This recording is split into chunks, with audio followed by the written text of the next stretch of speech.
কেঁদেছিলে তুমি, হেসেছিল সবে, এমন জীবন করো হে গঠন, এমন জীবন করো হে গঠন।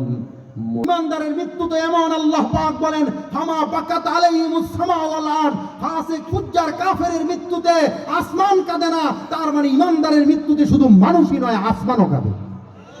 আসমান বৃষ্টি বর্ষণ করে দেয়, বলি না সুবহান।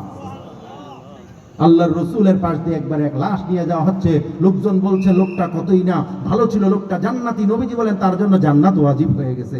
কিছু সময় পর আরেকটা লাশ নিয়ে যাওয়া হচ্ছে, লোকজন বলছে লোকটা কতই না খারাপ ছিল, লোকটা জাহান্নামী। আল্লাহর নবী বললেন তার জন্য জাহান্নাম ওয়াজিব হয়ে গেছে।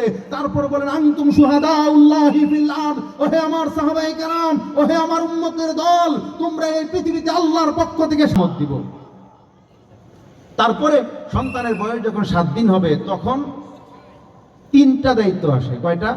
তার আগে সন্তানের প্রথম খাবারটা কোনো বুজুর্গ ব্যক্তির মুখের খাবার দিতে পারলে এটাও একটা নফল। আমিন রাহিনাতুন বিআকিকাতিহি ইউসবাউ আন ইয়াউমা সাবিহি ওয়া ইউসাম্মা ফি ওয়া ইউহাল্লাকু রাসু। 7 দিনের দিন 3টা দায়িত্ব। কয়টা? 3টা দায়িত্ব। একটা হলো আকিকা করা, একটা কি আকিকা করা, আরেকটা